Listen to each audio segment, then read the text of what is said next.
sun dipped below the horizon, casting eerie shadows across the rugged landscape, I found myself standing before the haunting silhouette of the abandoned palace in the sky in Tagaytay. The air was thick with a sense of foreboding, and the distant sound of rustling leaves seemed to whisper long, forgotten secrets of the past.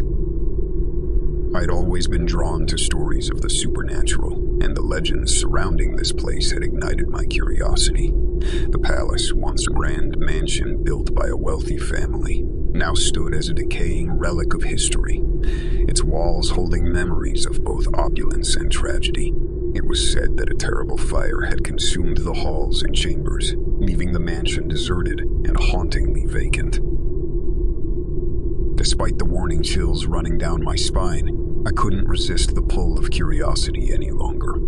Armed with only a dim flashlight and a shaky resolve, I pushed open the creaking entrance and stepped into the mansion's gloomy interior. The air grew colder with each step I took, and the feeble beam of my flashlight seemed to dance eerily on the crumbling walls. The corridors stretched out like a labyrinth of shattered memories, each room a capsule of time frozen in decay.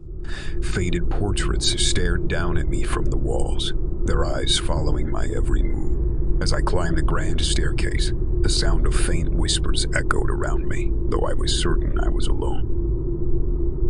In a room adorned with remnants of opulent furnishings, I saw it, a shadowy figure standing by the window, its form barely distinguishable from the darkness that surrounded it. My heart raced as I called out, my voice a mixture of curiosity and trepidation. No response.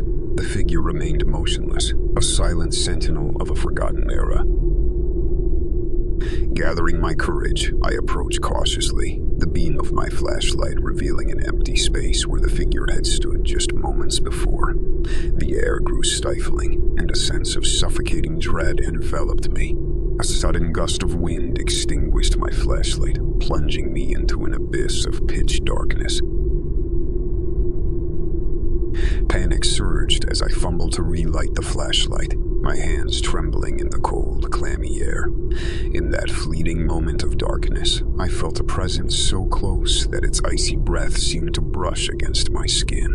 My heart pounded like a drum in my chest, the sound reverberating through the void. When the light finally returned, the room was empty. The room was empty, the mysterious figure gone, as if it had dissolved into the very shadows that had concealed it. With my heart still racing, I fled the palace in the sky, my own footsteps echoing like a symphony of fear against the cold stone walls.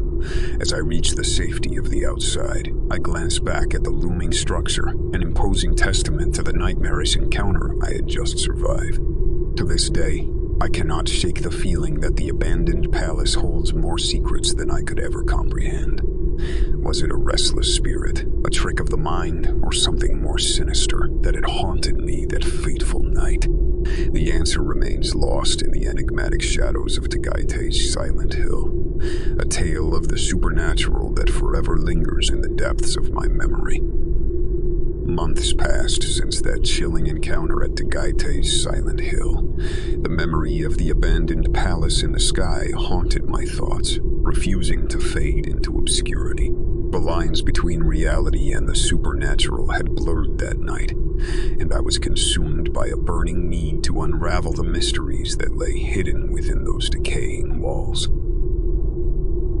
My fascination with the palace led me to dive deep into research, poring over historical records, local legends, and accounts of the mansion's past. The more I delved into its history, the more I realized that the fire that had ravaged the palace was only a small part of a much darker tale. Whispers of curses, forbidden rituals, and lost souls echoed through the annals of time, painting a vivid picture of the malevolent forces that had once been unleashed within those very walls.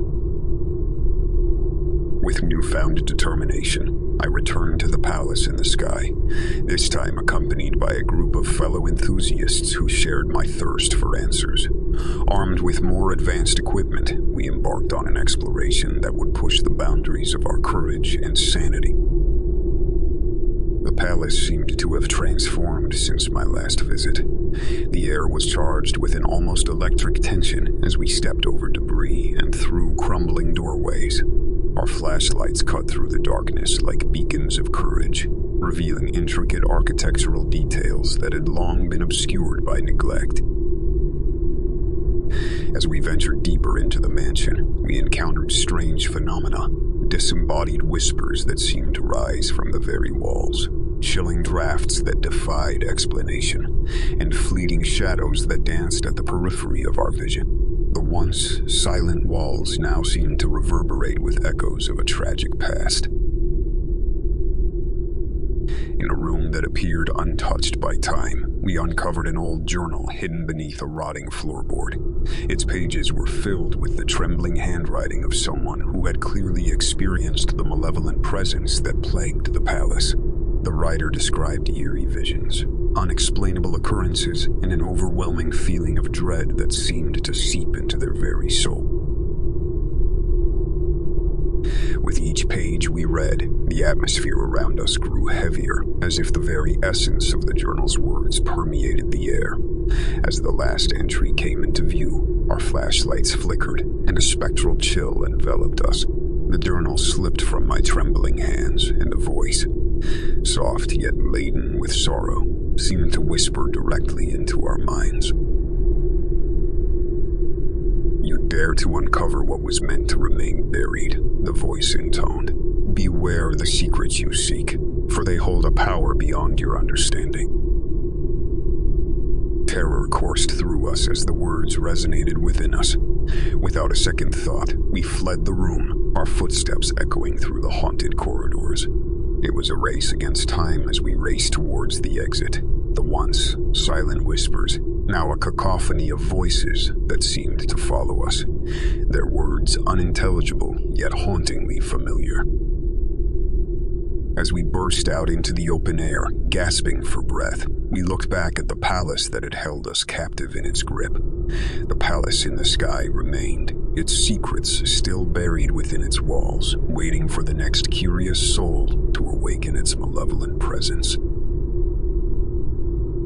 The chilling encounter at Tagaytay's silent hill had shown us that some mysteries were never meant to be unraveled, some secrets never meant to be exposed. The palace stood as a solemn reminder that the boundaries between the natural and the supernatural were fragile, and that some stories were best left in the shadows.